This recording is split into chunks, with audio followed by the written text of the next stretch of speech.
Good morning, everybody. I was awake, but barely. So here I am, waking up in my tent, and there's lots of mosquitoes between the tent and the fly, and that's what woke me up. And it's daylight outside, and it's 5 something in the morning. So, you know, if I want to be out on the water by, I don't know, 7. Yeah, it's comfy right now, but I know it's not going to be comfortable packing all this, especially out in that tall grass there, because I know it's going to be wet. But it's fine right here, right now. Yeah, I think I said good morning already. It is a good morning, but it's kind of foggy. It's not really foggy, but it's just enough to keep everything wet. And so every time I turn around here, I get a little bit wetter.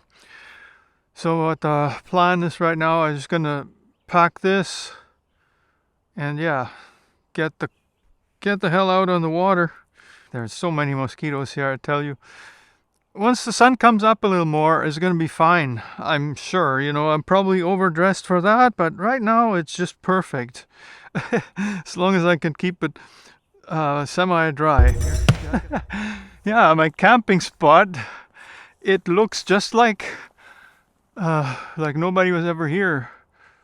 Well, it looks like I was here, but it's going to look like there's nobody was ever here because I took down the tent and I'm not leaving anything behind. That's the whole point. The grass that I flattened, it'll come back and it looked like nobody ever camped here. Ooh, now I gotta get down. Look, this is steep. Look at that. Yeah, for you it probably doesn't look so bad, but my boat's all the way down there and there's already the other pannier and the water bottles.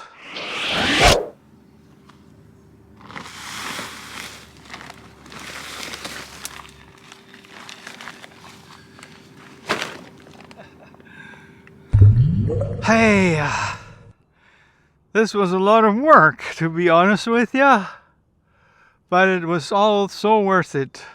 Now I'm back on the water and I'm doing absolutely nothing. And that's probably the way it's going to be most of the way to go back to Edmonton. Yeah, this island, let's flip the camera back for a moment. It's separated to the mainland by just a very narrow creek. It's not far from where I launched the boat. I basically just had to go around the corner and then I saw this, but quite honestly, from over there, it didn't look like an island at all. So, but because I had looked on my Maps app, I knew that it was, and that this was the closest one. And it was good because I don't know what the other ones are like. This one was easy to camp on. There were some rocks on the shore, which always makes me uneasy when I have to kind of move the boat over them. And you know, yesterday it was kind of a gong show, I know that, but see, I was under the impression that there was access to the river further upstream, and therefore I wanted to go there because there are other big islands on the other side of that highway. But yeah, that wasn't meant to be, I guess. I just never made it there. So I barely made it back to the boat launch that I already knew, that I used last year when I did this trip from Edmonton to Devon and back on the river basically in one day. But I never really went all the way through Edmonton because it got too late. It got dark. So today, I mean, I don't know what time it is, but I bet you it's not even 7 o'clock yet. There's plenty of time because I don't have to ride the bike now.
So, you know, when the wind is blowing the opposite way from the boat, it's kind of funny because the boat keeps moving the same speed practically. I don't think the wind can slow it down at all, or hardly at all, because the water just goes that way, and when the wind tries to blow the other way, it just seems like it's really windy, but it's still floating the same direction. See, it's kind of amazing when you're in the boat because like you think, oh, I got a headwind, so I got to work harder to keep going.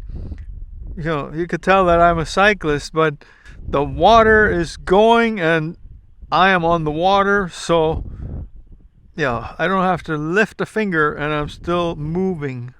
But you might have noticed by now that my air quality here is not the best. I had one motorboat pass me and it makes big waves, and that was by far the noisiest thing that I seen. There was a little chipmunk swimming across the river. Can you believe that? These little buggers, you know, like they're doing better than humans, I think, because I don't think too many people would swim across the river if they had to. I mean, they probably, if they had to, if their life depended on it, they would. But, you know, just to go over there to do some groceries or whatever, or, you know, I don't think they would.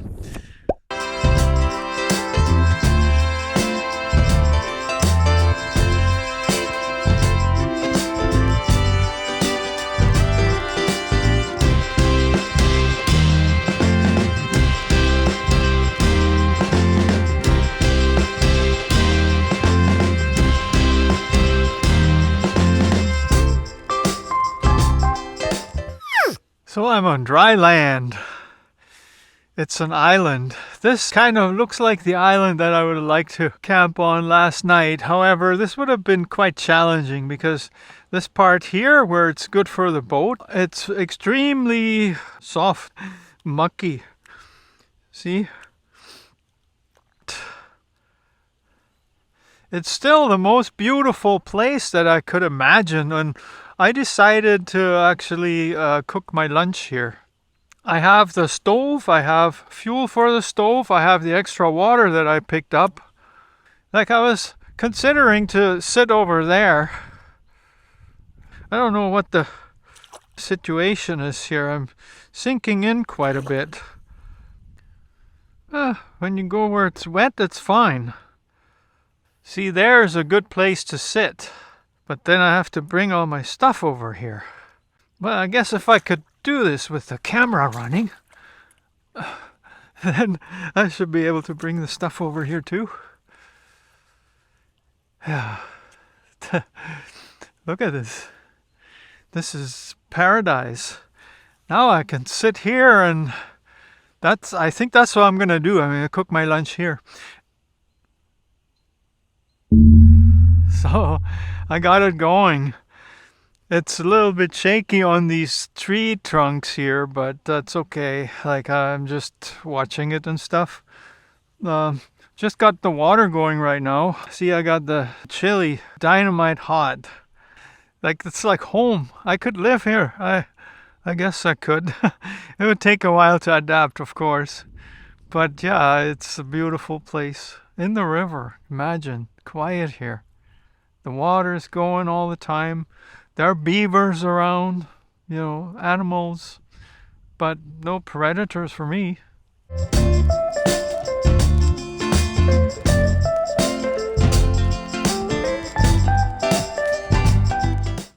Yeah, there's so many solo travelers on YouTube, and you wonder how they do it because they got it all set up, like the camera is following them just ever so perfectly. And there are some that are definitely legit, and then there's others that right away when you think about it that they have a cameraman, so they're not really traveling solo. And now I'm gonna finish my delicious chili on my perfect tree trunk bench. See you in a bit.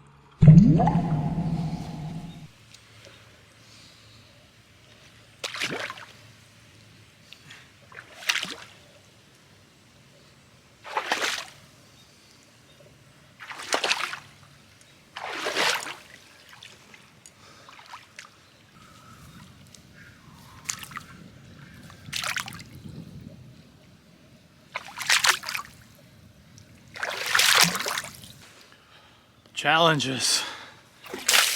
So here is something that I wanted to show you up close because I find it is so amazing. So all these tree roots got kind of unrooted. Is that how you say it? So you can see something that you normally don't see, and is how many roots these trees actually have. And the tree that I was sitting on over there, well, it's got uprooted completely, but there is a ton of small and big and all kinds of roots there. Well, I spent enough time here. I enjoyed it. Now it's time to move on. Down the river I go.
That's quite amazing. I wonder, how many years it took for this to look like that. I mean, I think it's actually constantly still evolving because the river sometimes goes very high and then it washes out the shoreline.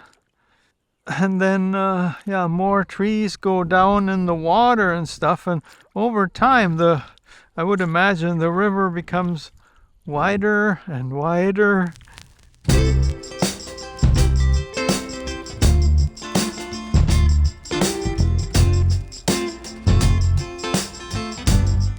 Yeah, I'm about to reach the Terwilliger footbridge. I can see it. You should be able to see it behind me if the air isn't too thick.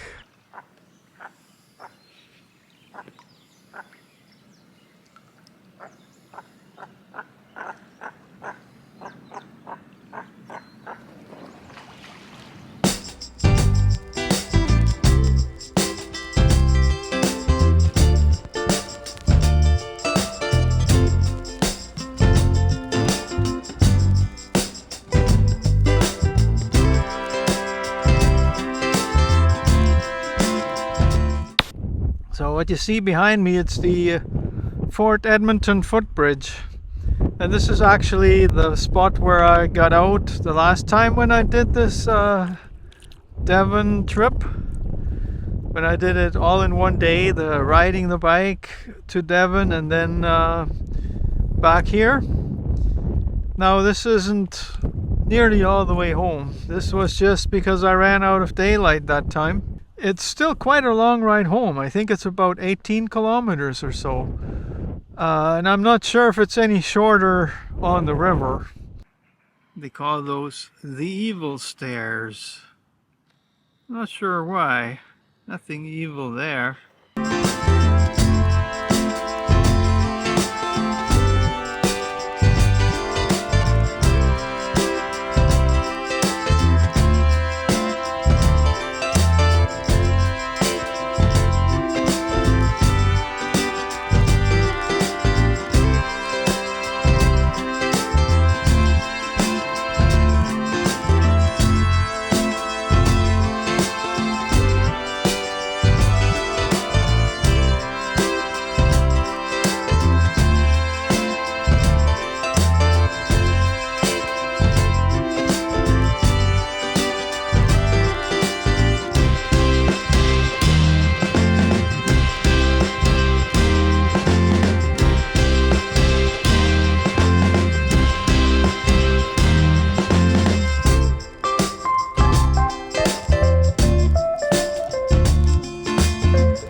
So I'm actually floating under the LRT bridge first. There was a train on top just minutes ago, but I wasn't fast enough with my camera. And right behind it is the high level bridge. That is one of the oldest ones in Edmonton. There's a train up there now. Look at that. Hoo-hoo.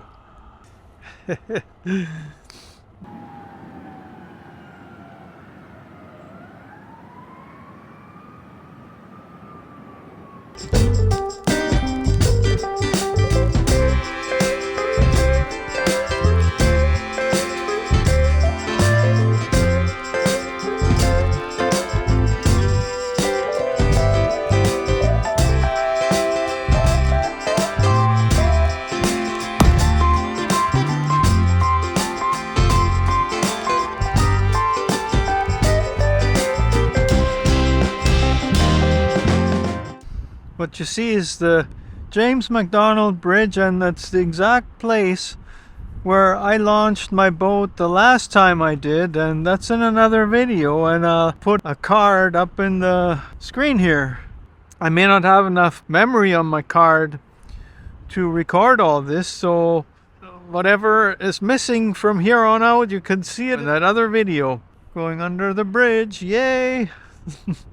It's always a great feeling because it shows you how fast you're actually moving without doing anything. And still, it took a lot of hours to do this trip.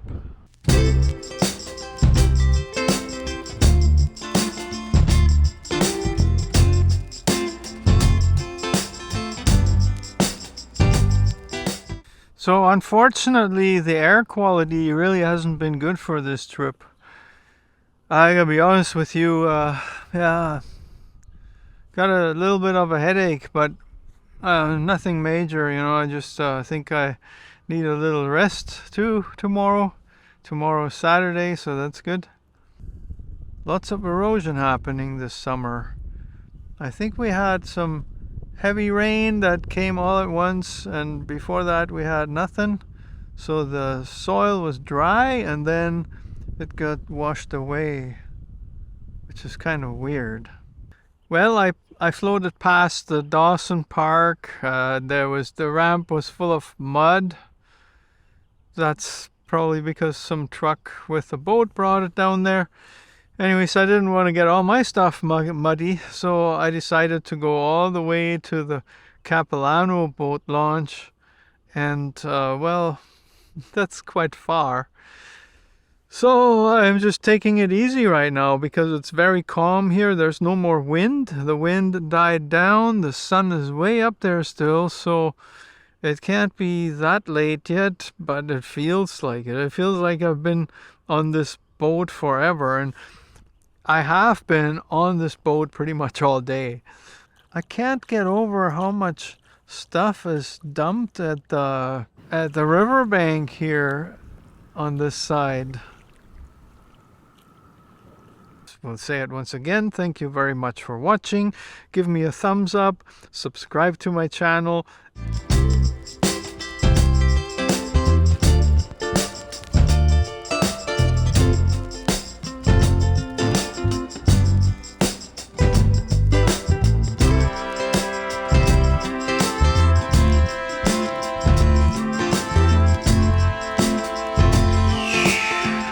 So that was an exhausting trip, but I'm on my way home with the bike, the boat packed, everything's good.